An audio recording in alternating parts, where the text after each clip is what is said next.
Hello friends, இப்போ மீன் குழம்பு வச்சுக்கலாங்க. மதுரை ஸ்டைலுங்க. மீன் மஞ்சப்பொடி கல் உப்பு போட்டு கழுவி வச்சுக்கலாங்க. தேவைப்பட்ட பொருள் பார்த்துக்கலாங்க. மதுரை ஸ்டைலுங்க. என்னென்ன பொருள்னு பார்த்துக்கலாங்க. மிளகு, வெந்தயம், சோம்பு, சீரகம், உளுந்தம்பருப்பு, கடலம்பருப்பு, தனி மிளகாத்தூள், சின்ன வெங்காயம்,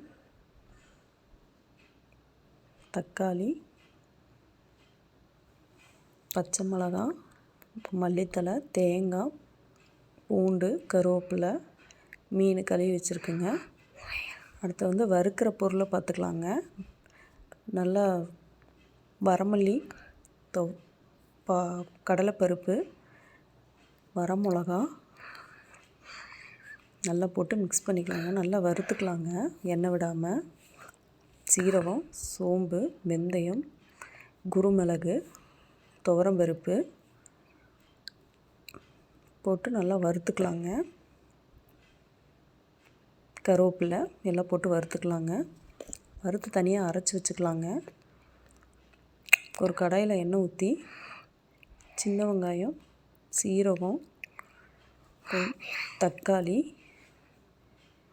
நல்லா போட்டு வதக்கிக்கலாங்க. கொஞ்சம் தனி மிளகாத்தூள் கொஞ்சம் போட்டு நம்ம அரைச்சி வச்சுருக்கோம் பாருங்கள், அந்த பொடியும் போட்டு நல்லா அந்த மசாலையும் போட்டு நல்லா வதக்கிக்கலாங்க. நல்லா மிக்ஸ் பண்ணி வச்சுக்கோங்க. ஒரு ஜாரில் தேங்காய் கசகசா போட்டு அரைச்சி பால் மட்டும் எடுத்து வச்சுக்கோங்க. முக்கியமானது அரிசி கழுவுற தண்ணி எடுத்து வச்சுக்கோங்க. எண்ணெய் ஊற்றிக்கோங்க. கடுகு போட்டுக்கோங்க. கருவேப்பிலை, சின்ன வெங்காயம், பச்சை மிளகாய், வெந்தயம் போட்டுக்கோங்க. பூண்டு போட்டுக்கோங்க. கொஞ்சம் கல்லுப்பு போட்டுக்கோங்க. கொஞ்சம் நல்லா தக்காளி போட்டுக்கோங்க. நல்லா வதக்கிக்கோங்க. அந்த நம்ம அரைச்சி வச்சுருக்க மசாலா எல்லாம் போட்டு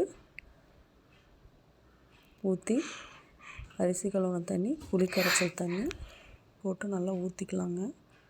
ஊற்றி நல்லா கொதி வந்த உடனே நல்லா கொதி வரட்டோங்க.